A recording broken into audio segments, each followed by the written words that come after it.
programs.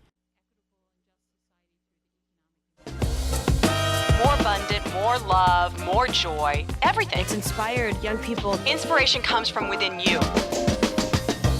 When you clear out the garbage that's in your mind, you then create space for something better, more beautiful to come in. Let's have life and have it more abundantly. I say yes. It's like taking a workshop. I get to be in my pajamas. We have a very active imagination, which is why it's important to learn how to harness it and then point it in the direction you want to go. I listen to your show every day. It's time now for Living Your Inspired Life with Susan Burrell. Susan is no-nonsense, inspirational, motivational, and fun. This is Positive Talk Radio. Practical wisdom for everyday life. It's a gift you give yourself. Now, here's Susan. Hello, I'm Susan Burrell, and you're listening to Living Your Inspired Life on News Talk 1590 KVTA. And I just want to mention to everybody, we also have our website up and running. It's been rebooted, so you can go to livingyourinspiredlife.org and look at the shows we've already done. Look at the shows we did a long time ago. And then keep going there, because we're going to have all sorts of video pops and experientials that you can do through the website, as well as in January, we're going to be doing some webinars. Whoa. So just keep going, livingyourinspiredlife.org, and check it out. And I'm so grateful that you are listening to the show. And today, we are in this conversation about crossroads, about coming to the place in your life where you feel like you've got to make a change, or a change has been forced upon you, so to speak, and then you stand there in the middle of the crossroads going, okay, where do I go now? Well, who am I now? What do I do? And all that. So with that in mind, I have two guests in the studio with me that are, I think we're going to find out how inspirational they really are. And one is Marsha Bailey, who is the founder of WEV, which is Women's Economic Venture. And then we also have Vanna Barberis. Am I saying that right? Close. Okay. You just keep correcting me or not, however you want. And Vanna has a cafe in Oxnard called Nirvana. See, I'm all tongue-tied. Nirvana Cafe. Mm-hmm. And you've come through the WEV program, yes? Yes. Okay. So I can't wait to hear what your story was and what your story is now, because I totally get that WEV is a place of opportunity for change for women and building businesses and education to become entrepreneurs. Right, Marsha? Right. Our mission is to create an equitable and just society through the economic empowerment of women. So okay, I got chills. Is a big deal. I got chills. That's like my affirmation that truth has been spoken in the room. So will you say that one more time? Yes, we are dedicated to creating an equitable and just society through the economic empowerment of women. Can I just say thank you as a woman right now, from my heart to yours? I am deeply grateful. Thank you. Deeply grateful. What a profound purpose and mission that you guys are doing. And you're doing this in the Ventura and Santa Barbara counties now. Yes. Yeah, we do it throughout both counties. So Marsha, would you tell us what caused you to found this organization? Sure. So, I'm like many women, got out of college, expected that I was going to go off and be an art teacher, but there were no teaching jobs available at the time. And literally, if I wanted to teach school, I would have had to move to Mississippi and get paid $2,500 a year. Wow. So, and that sounds like what a lot of young people are facing right now. Exactly. And so I really bounced around from one job to another. And really, it wasn't until I was in my early 30s where I ended up working for a nonprofit that served women, but it was a crisis intervention organization. And I really loved working with women, but working with women in crisis over a long period of time, it's hard. It wears on you. And one of the things that I saw was that many women who were the most vulnerable, they were more vulnerable because they didn't have economic resources of their own. Right. So you'd have women, for instance, who would stay in abusive relationships because they didn't have any money and didn't, feel like there was any way out. And that happens to rich women, poor women, all across the socioeconomic spectrum. And so I wanted to create a way to put more money in women's pockets, to really give them the freedom to make choices about their life, and to really define for themselves what success was. And initially we looked at different models, but small business development seemed to offer the most opportunities to the most women, because a woman could come in with any kind of idea that she wanted. And basically we wanted women to come in with ideas they were passionate about, and then we would teach them the technical skills that they needed to write a business plan. We provide loans to help them get started. And I think probably the most important thing that has come out of the program is just creating a really strong support system of other women who, they can be their mentors, their cheerleaders, sometimes they become their business partners. But we've had many lifelong friendships and partnerships grow out of our programs.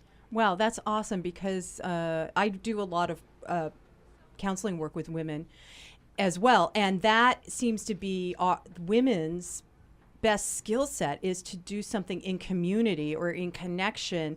And in fact, I was working with a client last night who was really wanting someone to mentor her, which is what you're talking about, and help her, and she's starting a new business.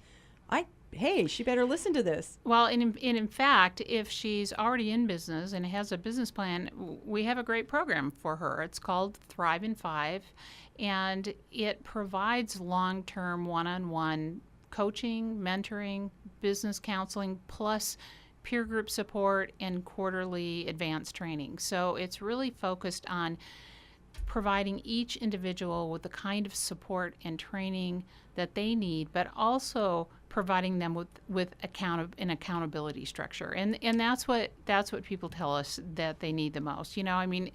We've all been there. You kind of think, hey, I'm an adult, I'm motivated, I don't need somebody, to check the boxes for me. But,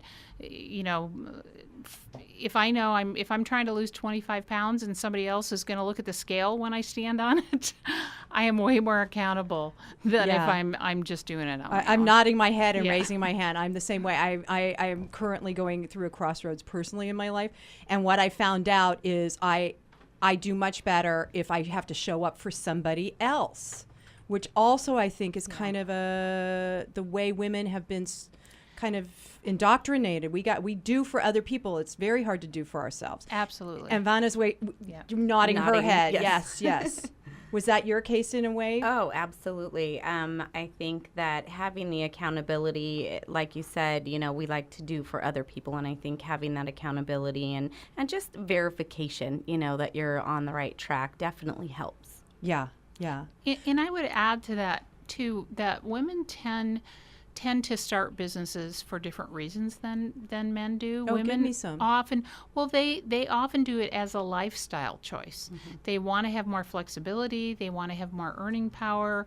But they don't usually count their success. The bottom line is not how many dollars they make. It's a combination of things. It's how much time do I have to spend with my kids, to really do, and to go to work and love my work every day and be in control of my own destiny.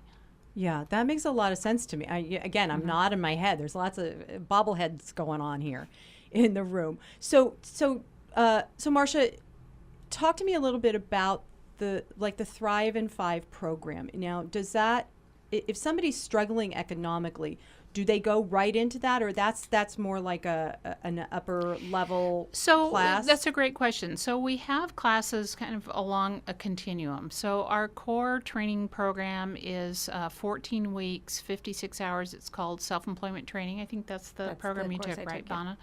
And that is followed by a 6-month program called Set to Launch, which helps people who have actually completed their business plan go through the launch. And I should say we have an accelerated version of the self-employment training or SET program too. It's called Business Plan Intensive, and that's a 6-week class. But that's really targeted more towards people who either are already in business or they're high capacity startups in that they've thought a lot about their business already. They have a lot of experience in their business or a lot of training. So they're really ready to kind of hit the road running, and they want to be able to borrow money from our loan fund. And that's a really important aspect of what we do, because essentially you cannot get a startup loan from your bank. Okay, so let's rewind just a minute. You guys have a startup loan fund. Yes. WEV, Women's Economic Ventures, is everybody hearing this, has a startup loan fund, because I Exactly. find for a lot of people, like this client I was working with last night, okay, and where can she get money so that she can start her new business, because she's working a dead-end Right. job for very little money? So we will make startup loans of up to $25,000, and if Well, you that's a big chunk of change. It is. If you've been in business for a year and a half or more, we'll make loans of up to $50,000. So the mistake that so many people make, and probably not just women, but they go out and they use their credit cards to start up their business. Raising my hand. And then you start mingling your business expenses raising with my your hand. personal expenses.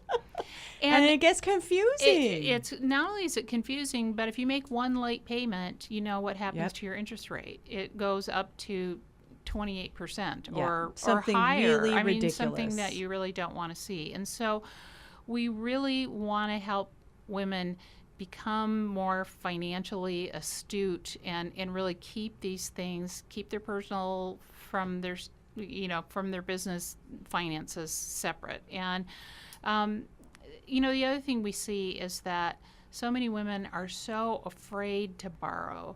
And so it really holds their business back, because at some point they need capital to grow. And what we see lots of times is we have a sole practitioner, somebody who's working, in the business. She's the only employee. She's working her head off. And she says, I'm so busy and I don't have time to do anything else.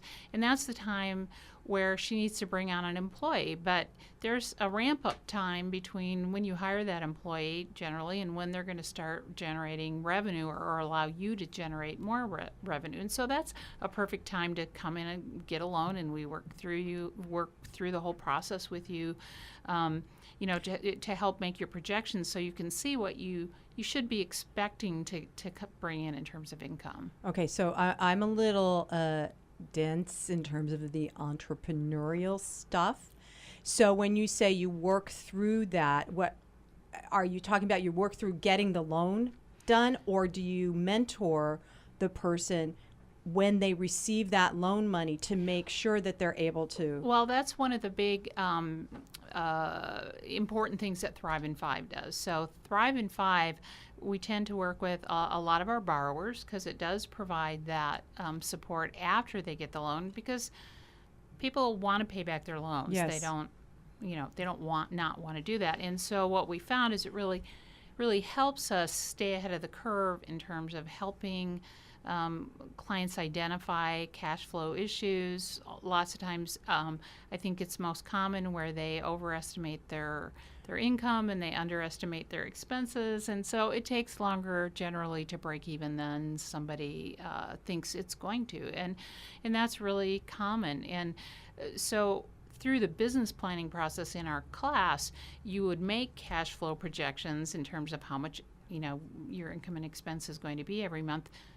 That you think, you make your best educated guess, and then after you're in business, of course, you start to have actuals to compare it with, and the reality is, depending on when and where you open, the timing, all of those things, you might have a great first 6 months, but then you could have a really dead 3 months, and so it takes some business cycles for Right. you to start to be able to predict what your business is going to look like in terms Right. of when you're busy, and that's when you start planning different promotions to get people. So if you have a restaurant and Tuesday's your slow day, you either close on that day like Vana does, or you do promotions to get people in on that day. And you see people doing it all the time. You see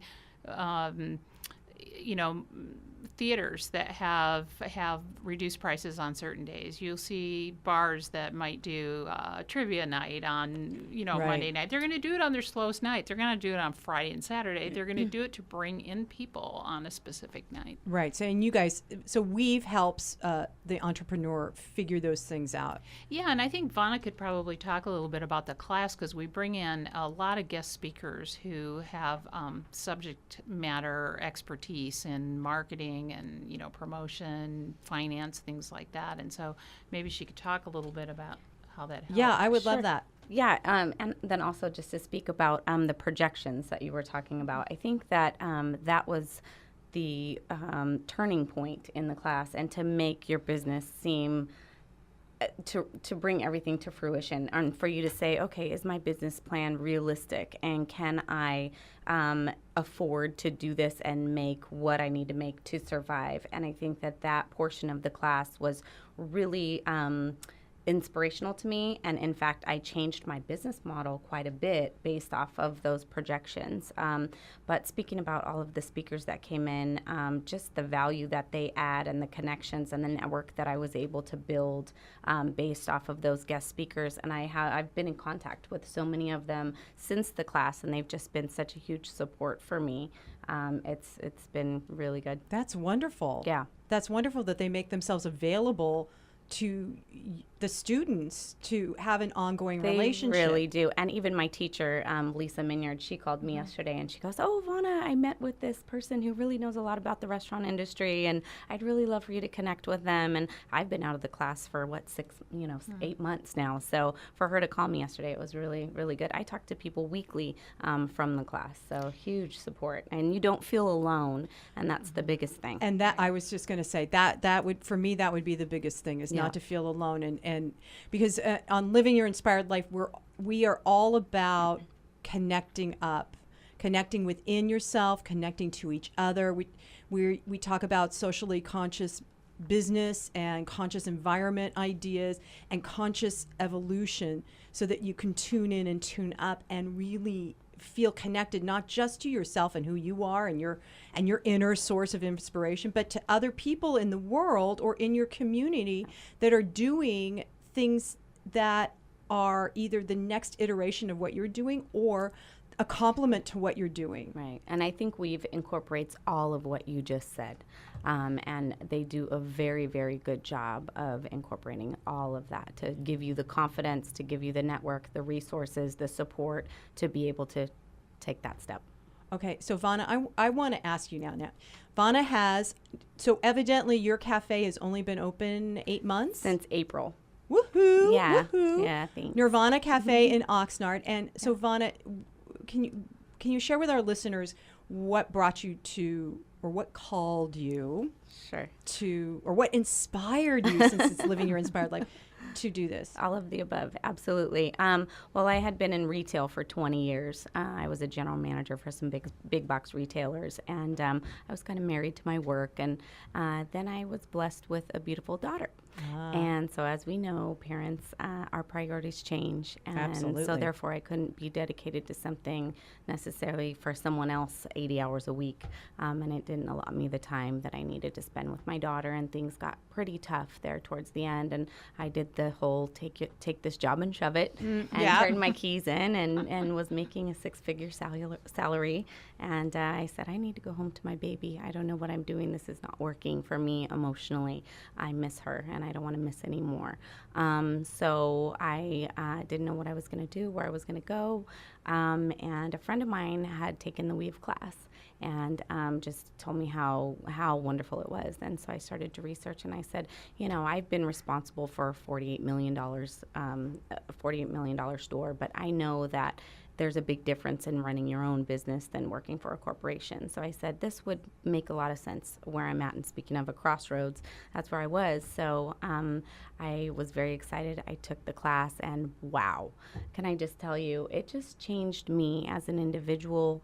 It changed me as a woman, because working in a male-dominated industry for so long and sort of feeling forced to be in women's groups that weren't necessarily comfortable, and it was just always awkward, and I felt like, hey, I am a woman, I don't need to prove to you why, it was very strange. But going into this class, I felt so comfortable amongst the women that were in there, and we were able to share our life experiences and help each other and network and really come together. And I had never really experienced that being in retail for 20 years, and that was just huge for me. So I took the class and I learned so much. I'm so thankful that I took this class, because I honestly don't think I would have even been able to open my doors without taking this course. It taught me everything. I mean, I still learn every day, but to get to the point that I am, how to open the business, the permits, all the codes, all the research that you need to do, the financials, there's so much more. You don't know what you don't know. Right. And going through this business plan that is so detailed and so laid out, and a lot of work, but you need that. It just taught me really how to really do it and not just talk about it. So I was able to go through, and initially my business plan was not to have a cafe. It was to be a consultant for small businesses and how to help them to immerse themselves within their community and drive traffic. But I realized after doing the financial work that wasn't going to be able to support me. And I said, I need to become a small business owner and gain the respect of my community, and then bring our community together that way. I'm hearing a secondary business that's in the wings waiting to be birthed. Yeah, we've done some work. For instance, our grand opening, I was able to share our space with 30 local businesses. Goodness. We did a local business expo at the same time as our grand opening, and we have a pretty big parking structure. I have chills. Yeah. That's brilliant. Yeah, it was really empowering, and I think I've come together with a lot of the local businesses, and we're trying to support each other and trying to do another one of those. We want to do them annually, but just to get the local residents together to show each other, what type of business they're in, and to be able to gain and build those relationships was huge. So can I speak to this just a little bit, because this is, I'm so grateful you shared that story, because one of the things that inspires me, and one of the things that we talk about and I teach on Living Your Inspired Life, is this place of connection, and I really believe that we're moving from a place of competition in the sense of it's me or you, right? Either I have to win and you die, or, us against them kind of thing. We're moving into this place of cooperation and collaboration. And because it hasn't really necessarily been done in this country in a way that's sustainable yet, but I think that's where we're all being called. I live in Ojai, and the local businesses started an ad campaign together to, and there were certain people that opted out of doing that. And I was very surprised when this business owner who's a woman, shared that there were some people that didn't want to do it. And I thought, who wouldn't want to do a collective, like one day a week, we all do this in our stores, and if you can't find that scented candle, you go down 2 doors to the other store that has that scented candle to go with the pillow you just bought in my store. Why not support each other that way? Absolutely. I think there's power in numbers. And, I think that you can learn from others. If you don't know it all, so you might be able to gain some insight or get some ideas and collaborate. And I'm really big on innovation and trying to come together as a community, especially small businesses, and see how you can support each other.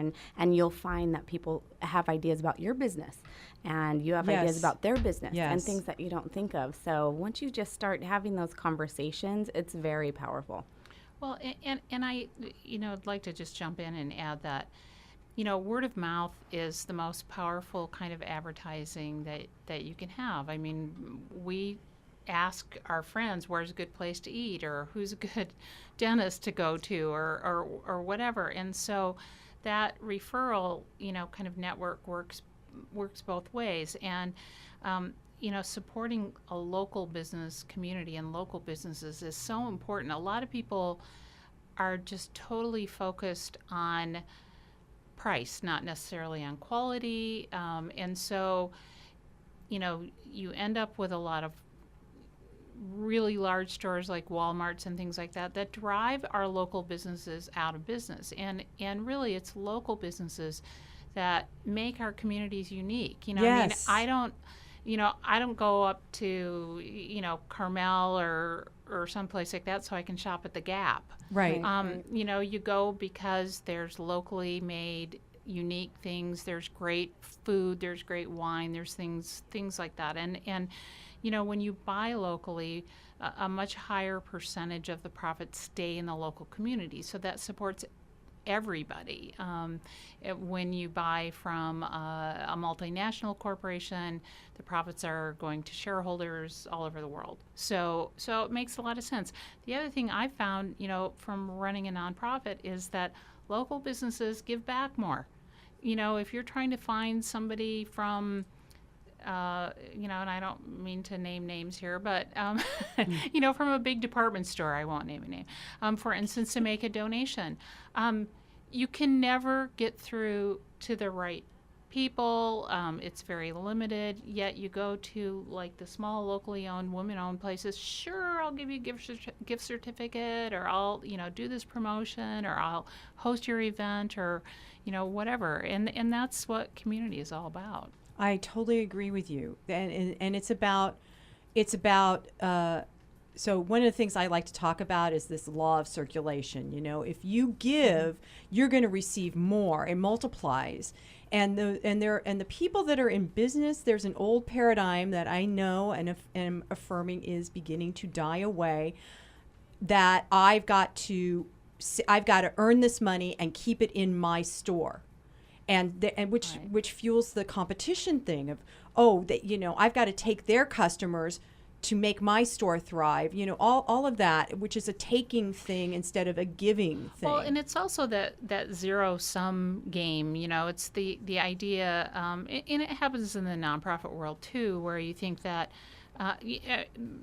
This is my donor, for instance, or this is my customer. I've experienced that. And the reality is that people who give usually don't give to just one organization. People who shop, they don't just shop at one store. They shop at many stores, you don't go to the same restaurant day after day after day. You go to a variety of restaurants. And so it really doesn't have to be a zero-sum kind of game. And I think women are ahead of the curve there because so much of research has shown that, women learn better collaboratively.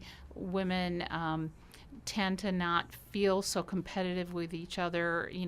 Over the last 23 years, I can probably count on one hand the women who have come to our program and not wanted to share their idea because they were afraid somebody was going to steal it. Oh my goodness, that's wonderful. Yeah, and it's like, well, everybody in the room has an idea of their own too, and if you don't share your ideas, then how can we help you make those ideas better? That's right. And what I found in groups is that there's always somebody whose idea, when shared, ignites other people's ideas. And then, it gets them thinking, oh, I could do something like that, or my idea isn't so wrong or stupid.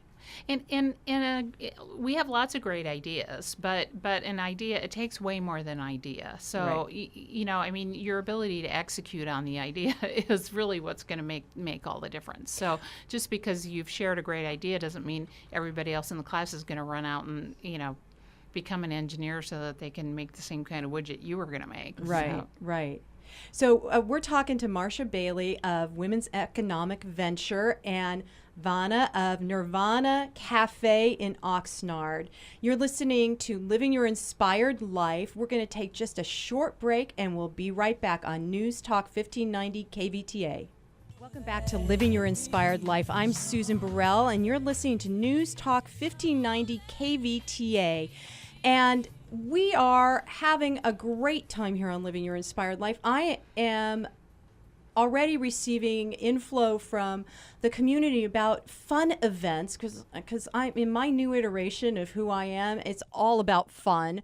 And so I wanted to just let people know that there's an upcoming event in Camarillo called Get Hypnotized, and it's a comedy hypnosis show, which sounds like incredibly fun and incredibly silly. And I'm going to take some friends and see what happens when they get hypnotized, because I'm not. But that's going to be on October 11th, starting at 7 p.m.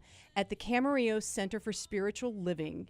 And you can go to their website and get tickets. It's cslcamarillo.org.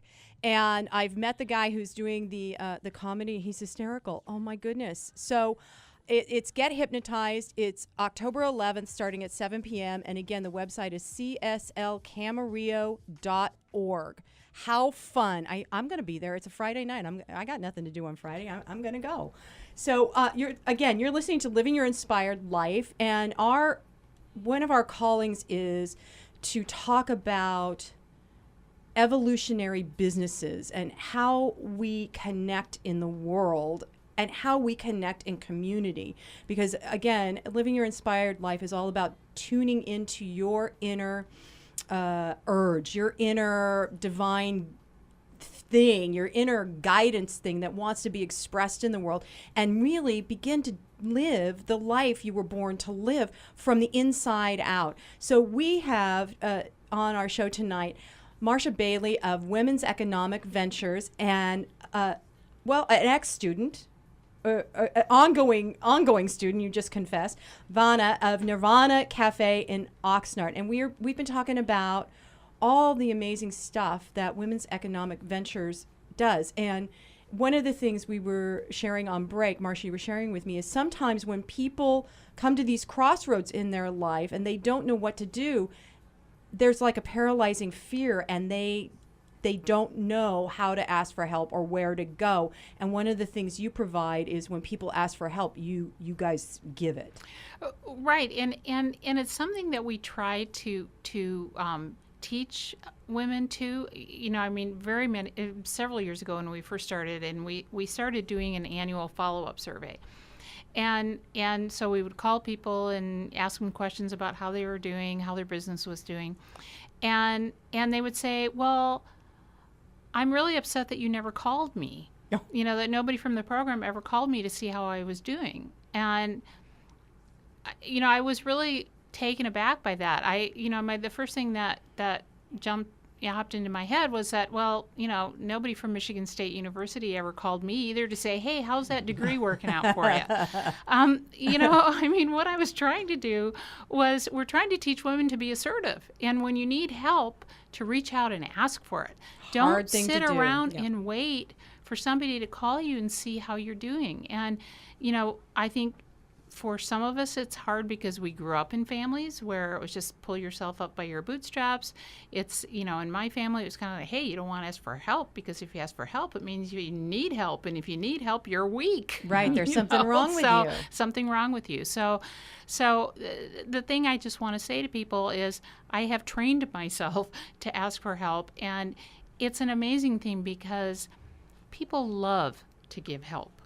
Oh, yeah. They love to be asked. They love to be able to do it when they can. And it feels great to know that you've been able to help somebody. And one of the things I would say is that every woman and man in our class is so grateful for the guest speakers who come in. And, Vanna was talking about how generous those speakers are. They share their phone numbers. People call them. They already have a network by the time they get out of the class. And many of those speakers have shared with me over the years that, they might come to the class really, tired at the end of the day and thinking, oh my gosh, I just really want to go home. But then they get so re-energized just by the excitement in the room, by the passion that the students have, by their eagerness to learn new things, and it's just you can't help it. It just kind of lights your fire all over. Contagious. Yeah, it really is. Yeah, well, and that kind of givingness inspires other people to then go out in the world and be of service and give like that. And so many of our clients do give back to us. I know Vanna has come back and spoken in the classroom. Many clients give services and do speak. And I think it's probably one of the favorite elements of our program is that clients really like to see people, other people, other women like them who've been through the program, struggled with the same issues, are kind of close to them in terms of where they are in their business. So, I mean, it's great to see somebody who started a multi-million-dollar business, but that's the minority. I mean, Right. we really want to talk to people who have walked in our, you know, whose footsteps we're following and are a few steps ahead of us, but are really close to that and understand what they're going through. That what you just described of being just a few steps ahead, that makes people more relatable. Exactly. When you become the superstar, there's almost like that glass ceiling where, well, they're way up there and I'm never going to get there. Well, and you think there's some mystical special quality that About they have. them, They were right. born under a star. They're different. They're not like me. And you know, yeah, it's one of the things that we really sought to do right from the beginning was provide a lot of role models for women so that they could see other women. And that was one of the other reasons for the guest speakers, not only the richness of experience that they added, but the fact that they were role models. And I can't believe how many of them came in and said, hey, if I can do it, you can do it. I'm not special, but this is what it takes. Yeah, and it sounds like it takes a lot of hard work. Oh, but absolutely. And a lot of being willing to learn something that maybe you thought you already knew, but because that's what I find is some people to go, well, I already know that. Why would I go take this class? That was definitely me. I went in there super confident, and then wow. Okay, so what was the wow? I mean, what happened? Were you like, did that ding your esteem that you went in super confident and then wow? I think for a moment, yeah. All right. Yeah, I'll admit that. But you know, you have to have an open mind and you have to be willing to learn and share and live those experiences. So I think it's empowering, you know, and that was the reason why I went there initially, was to learn what I didn't know. You know, you don't know what you don't know, like I said before.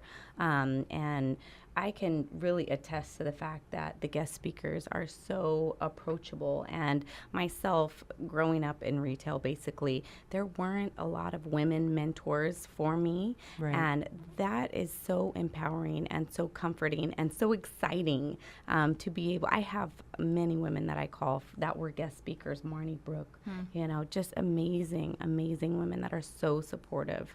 It's great. That's awesome. Yeah. So one of the ththings that came up for me in the earlier part of our conversation, Vanna, when you were sharing about, or you guys were talking about the business plan, and you would, so here's where I think that I can't do it, all right, just as an example, because you were sharing how you came from this very successful background of retail, making six figures, knowing how to manage your area of expertise financially. So I'm listening to you going, well, you know, then of course it makes sense that she would start her own business and have success. But what about people like me that I can balance my checkbook, but when people say, what's your business plan? I'm like, I don't know. You know, it's like, and because I have a belief that adding up the numbers for a business, I can do it for my household, but for a business is scary. It is, and that's why they have bookkeepers and CPAs. And thank you. Yeah.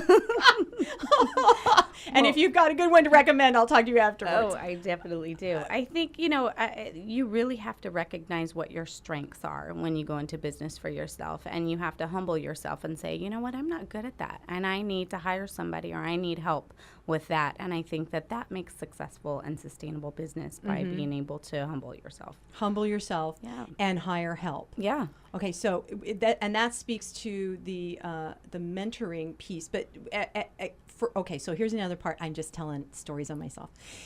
So the other part for me, when you're saying ask for help, you know, why don't you just call us and ask for help? The thing that happens for me, I swear, I break into a sweat before I have to make that phone call because of how I was brought up, and it makes you look weak and blah, blah. And then when people say, sure, I then go, okay, and I don't know how to delegate the help that I'm wanting, or I accept it one time and not really fully recognizing that the help they want to give can be ongoing. And so when you're saying humble yourself, I found for me, there's a place where I literally have to take that part of me, make her sit in the corner, not punishing, but just go sit over there because these people really want to help me and I want to be open to receive their help. I think by attending these courses with WEVE, everyone is so approachable, and that fear sort of goes away. Oh, yay. Because you become a community with this network that is provided to you. And I think that you really I don't feel that. And I can relate to what you're talking about because it's human nature, just Right. because of our life experiences. It causes you to be fearful to admit that you're not perfect, right? But was I saying that? No. Well, that's where I come from. I was speaking for myself. I'm sorry. No, you totally, you got me, you called me. I'm All right. sorry. No, it's but good. I think that these classes just take that away because it is just so inviting and everyone is just so there willing to help. And again, we keep going back to the guest speakers, but these are professionals that have been doing, it's either a lawyer or a banker or a realtor or, just experts in certain types of businesses. And they come in and they speak to you as a class or one-on-one, and they're so approachable and supportive and with this advice that, it would take me years through trial and error to learn these things that they give to you. That they share with you. Yeah, so you feel a camaraderie with these people. So you don't, you have a rapport. You're not intimidated to call them because they welcome it. So it sounds like the information that you get in the classes isn't dependent on the guest speaker being having a particular kind of business. That there's a commonality of how to become an entrepreneur and how to thrive as an entrepreneur that tends to be across the board. Right, because so many of the people in our core training programs, they're either a very early stage in their business or they haven't started up yet. And so at that stage of a business, kind of a one-size-fits-all training works because you've all got to learn the same skills. You've got to learn about marketing, pricing, promotion, finance, management, all of those things. And basically you're just going to take those general skills and fit them into your own business. Once you start your business, I think that's where really the more specific help is really important, where you need somebody who's been in your same field. And one of the things I was going to say too, maybe on the other side of humbling yourself, which is to give yourself credit for figuring out that you can figure these things out. Now, I think we're born into the world fairly fearless individuals, and some fear is healthy, but a lot of fear is learned. And one of the examples I love to get is like a lot of people think sales is a dirty word. They think about the guy in the loud plaid jacket trying to sell me a car, that's going to break down a mile away from the car lot.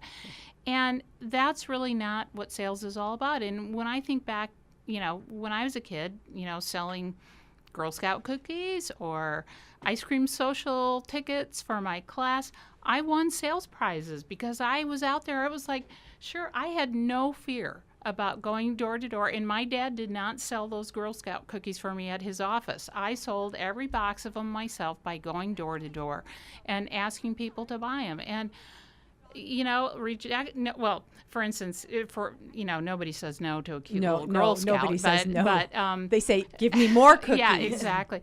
But instead of really thinking about that and how good that felt to in my case, I realized how many ice cream social tickets I sold to win a silver dollar. I still have that silver dollar.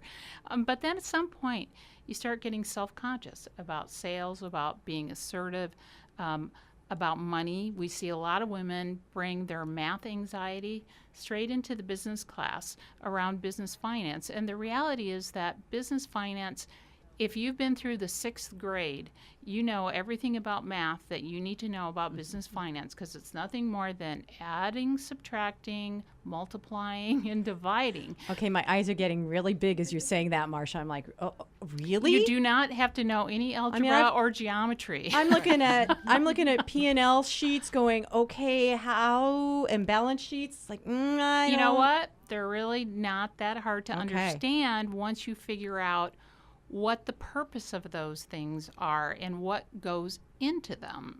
And to me, and you know, here's a place I'll raise my hand too. I mean, I did great in arithmetic, and once I got into the kind of abstract algebra things, you know, it was like, whoa, you know, letters are letters, numbers are numbers. The two do not mix. Right. And, you know, it took me a long time to realize that, you know, for one thing, I probably had every capability of learning algebra, but it never would occur to me in 9th grade that I had a terrible teacher. You know, I mean, and it's like where you always blame yourself first instead of saying, hey, maybe there were some other circumstances. So what we want to do is really give women permission to say, hey, you know what? I really can figure this out, and kind of demystify things. Like, okay, so you don't have an MBA. That doesn't mean you can't run a successful business. And frankly, a lot of MBAs can't run a successful business. But you do know, when you go in the grocery store, you know why you buy this brand other than that brand. You buy it for value. You buy it because you know what it is, consistency, price. There's all those different reasons. That's marketing, right? You know, and so what we find is that, you know, women bring a lot of baggage about money that extends to how they price their products and especially their services. Okay, where speak women a little bit about that. So women undervalue their services, and you know, I mean, I kind of their time, and they don't charge enough. And so I had this conversation with a woman lawyer one time, because she was saying, you know, you really should do classes for professionals too. And I said, yeah, but you know, you probably don't have the same issues around certain things, you know, like pricing. And she says, are you kidding? She says, okay, I have a male partner. When he talks to somebody on the phone for 30 minutes, he bills them for 30 minutes. When I talk to somebody on the phone for 30 minutes, I hang up and I say, well, we talked about our kids for 10 minutes, so I'll subtract 10 minutes off. And she asked me about this issue, and I really don't know very much about that, so I'm going to have to go do some research. So I'm going to take another 10 minutes. And I was flabbergasted when she told me that, but it is pervasive. You know, I mean, men are taught to kind of fake it till they make it, and women all feel like imposters. You know, we feel like, oh my gosh, I'm going to wake up and somebody's going to find out I really don't know what I'm talking about. And I think, you know, for me personally, I don't know exactly when this happened, but looking back, probably one of the most empowering things that ever happened to me was when I kind of switched my thinking over to realize that I'd had enough experience that just because I'd never done something before didn't mean I couldn't figure it out. Ooh, say that again. So I'll say that instead of all those double negatives. I'll say I came to this point where I realized that I could do something even though I'd never done it before. I had confidence that whatever the issue was, I was smart enough to figure it out. And that was just a huge, I think, leap forward in terms of being able to think about what the possibilities are out in the world. It certainly opens the door to that. Yeah, the reality is that there's not a person on earth who doesn't have self-doubt, or who hasn't had those, you know, there's no way to have experience in everything until you have the opportunity for it. But that ability, that confidence in yourself that whatever it is, I'll figure it out and I'll get through it. So there's lots of people when they come to this crossroads because of whatever their prior circumstance was, they come into this area of crossroads in their life where they have to kind of excavate. If they're consciously aware enough, they have to excavate all the what you were just speaking to, all the the garbage Yep. that is self-doubt and fear, and so many people then just stand in that crossroads frozen because they can't. They don't know how to excavate that fear and that doubt, so they can say, you know what, it doesn't matter that I don't know what I don't know, like Vanna's saying. It doesn't matter because I can move forward, even if it's just a baby step. You know, we even talk about the negative voices, Yes. you know, that you hear, because it's you know, you can have 98 great things happen and 2 bad things, and you all you think about and obsess about is the two bad things. I'm raising my hand, raising my hand complaints again. or Yep. whatever. And so actually in the early part of our curriculum, we ask clients to really think back at, in their history of when they were successful at different things, and how that felt, to really try and help them recapture these feelings of success. That's awesome. That's really awesome. And so I'm so impressed with you guys and WEV, Women's Economic Ventures, because I have 1 or 2 more questions because we're getting close to our time. So Marsha, you shared at the beginning that you left college as wanting to be an art teacher. And now you've developed a program that's an empowerment program for women to become entrepreneurs. So, and you said somewhere along the way you got that you could do this, even though you hadn't done this. So for our listeners, was there like was there a place in your life where you came up against a wall and you just went, oh, I'm not going to do this art teacher thing, I'm going to do this thing? Well, I knew early on that I wasn't going to be able to do the art teacher thing. And so I moved out here from the Midwest and worked in a number of different jobs, and went back to graduate school, got an MA in communications. And, you know, when I got out, that's when I started working in the nonprofit community. And actually, I worked for a nonprofit that was all women. And it was the best thing. You know, people complain about women in the workplace all the time, but I have to say that has not been my experience. I worked with a bunch of women who told me I was smart, that I was creative, they wished they could pay me more, and that had been the opposite of my experience working in the for-profit world for men, who basically I felt like were always trying to pay me less and get me to work more for it. Right. And so I think that was the basis of it. And then I had a great board president very early on when I started with Women's Economic Ventures, who actually did some personal development training. And she said something to me that just really stuck, because I was conflicted about, you know, being a traditional mother, being a mother like my mom was, and being successful in business at the same time. And she says, well, what do you want written on your tombstone? Here lies Marsha, she baked a great batch of cookies, or here lies Marsha, she started Women's Economic Ventures. Oh my gosh, I just got chills. Thank you, Marsha. And Nirvana Cafe in Oxnard. Vanna, thank you for coming.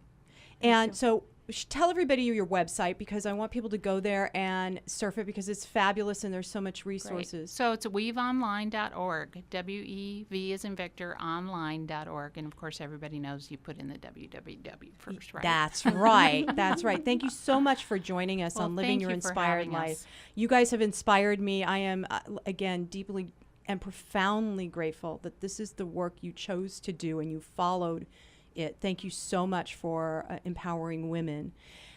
Welcome. And again, for our listeners, our website, livingyourinspiredlife.org. Go to it. We're going to have new stuff all the time. And so I'm just going to end with, and so it is, namaste.